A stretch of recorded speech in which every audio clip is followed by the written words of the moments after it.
Man, I am so excited to have you on. This is so cool. Thank you so much for joining us. Thank you. Strick, thanks for organizing. Yeah, it was funny because I know Strick. I don't know if you remember, but you were in Milwaukee briefly, Yeah, and I don't know. I should we have stayed. Then I ended up yeah going to the yeah Hawks. I should have just yeah. stayed. I should have stayed. Yeah. But you were interested. I think you had a deal going overseas, Yeah. and for whatever reason, when you're in that position and you're trying to figure out Yeah. what's going to be good for you long term. And, Yeah. I don't know if you looked at the team and you thought maybe I'm not going to be good with this team long term. We had George Carl at the time. Yeah. Um, but you were young and athletic then. Like you were running the floor and you were everything that we could have used at the time. Yeah. But I remember when you talking in the locker room, you're like, nah, I'm out. Yeah. I got this deal. I'm about to head overseas and figure it out from there. Fell So through and going to Atlanta. Yeah. yeah, and Remember that. go ahead. Yeah. That was the first time. That was our first interaction, like up close, where we were Yeah. like teammates, locker room, was able to talk to you. I had seen you around a few times. I think we came to a tournament game just before I got in the league. I think I was playing in maybe USBL or something. You guys had a tournament game. We came to that game at the Garden. Mm-hmm. That was my first time ever seeing you in person.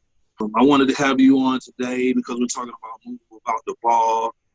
I think it was between you and Rip Hamilton that I wanted on for that. I think you guys are the best to do it, to move about the ball. I think Reggie Miller does a good job at that too. But I think you and Rip are the best to do it. And I think you could give a lot of young youth and people that are watching, parents, coaches, a lot of input on that type of information. So appreciate you coming on. I see you met Jackie. Jackie's great. So just trying to, just want to pick your brain about that, man. Moving the ball, how it sets up your shot, those type of things. Jackie's going to run the interview. But I've been knowing Ray a long time. Great character guy. Great character guy. Never heard anything bad about him. I'm still kind of upset. I still take it personal that your championship team have a beef with you over nothing. To me, that's nothing. I mean, That's crazy. I feel like a player should have the option because I'm going to just speak on this briefly. I feel like a player should have the opportunity to do what's best for him because most of the time we don't have that situation for us. It's always the team trade us or we got to let go when we don't really want to let go. So I think I think Chris Paul and a couple other people made the decision which was best for them. And I feel like players should always support that because overall it's more about the individual person. And it's not like y'all guys didn't win a championship. So y'all won a championship. Right. You brought that to the city. You know what I mean? Like y'all won a chip. I can see if you was there, y'all didn't win a chip or something like that. But I feel as though you made the right decision, man. I like that you held your own with that. I think that shows to your character. And I've always been impressed with how you carried yourself, man. And been a real professional and representing the NBA well. So appreciate you coming on, my guy. Yeah, man. And there's something I just want to say about that that's important to me that really I get tired of, in society when you see, to your point, we struggle enough. Like when you walk into an arena, it's a rabid group of fans. Like, you're being criticized by, your opponents, your coaches sometimes, they're can seem like they're against you. And, when you're fighting with each other's brothers, even opponents. Yeah. The one thing that we know about each other is that we all had to fight to get to where we are. It wasn't easy to get to where we are. And I think it sheds some light on a lot in the Black community when you see, young Black men that are successful. You make it to a level of fame, and you're sitting on this mountaintop speak, and then you got so many people taking shots at you, so many people of your own peers group that are taking shots at you.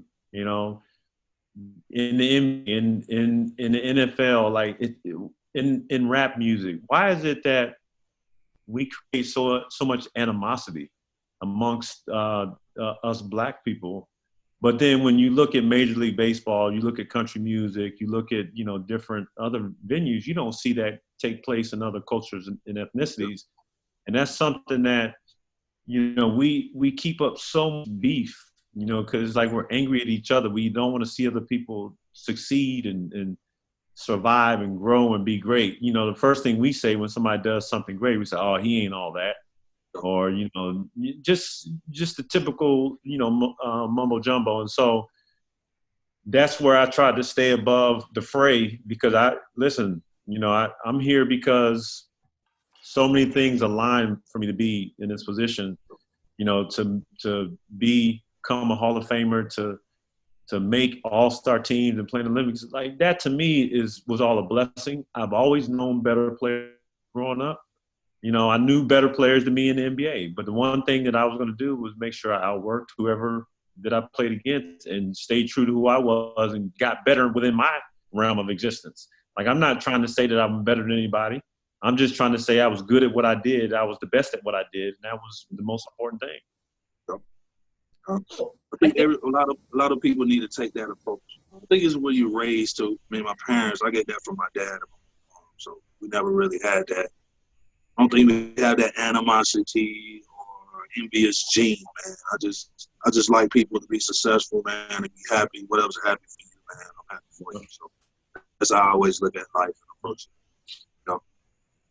I think that's an important kind of aspect to even bridge us into a conversation about moving without the ball. I had it later, and I don't know if Mark had sent you a little brief, but I had it later in the conversation. I think a lot about what you're saying with the competition might have to do with hype culture and flex culture, kind of showing off what you can do, showing off what you have in the public eye, whether that be on social media and all that stuff. So one of the things, I had later in the conversation tabbed as is, does, today's hype culture, flex culture, when you see a lot of trainers doing, focusing in on one-on-one moves, you see, only the one-on-one moves or the individual moves might get the highlight or the highlight that we see on social media. So do you think this hype culture is affecting the game at all, and players aren't moving without the ball as much, or vice versa, or players are moving without the ball and there's no problems? Well, if you go back to, I remember being in the locker room. I remember exactly where I was standing. And Mark, this was in Milwaukee.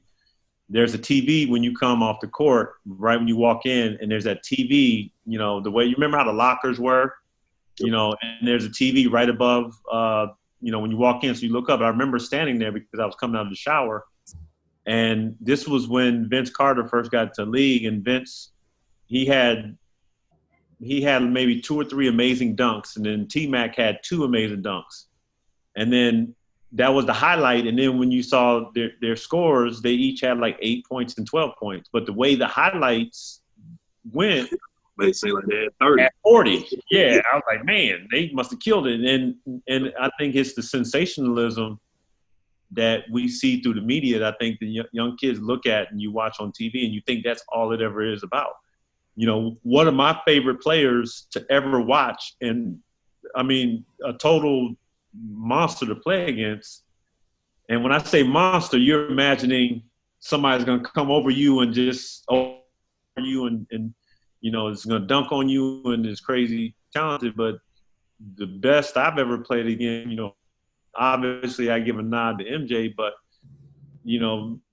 John Stockton was that guy that every time the score made the right pass, he set the screen, he didn't move, he stayed there. John Stockton, I'm sure he dunked when he was in his prime, but you never saw it. He barely did a no-look pass or, was fancy.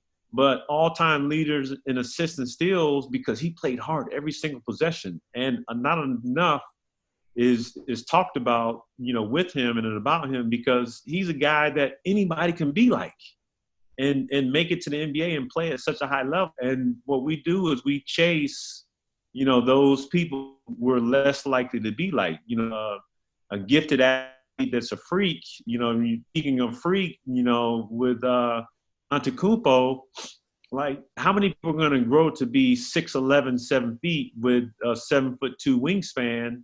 Not that many. And so he is somewhat, you know, otherworldly.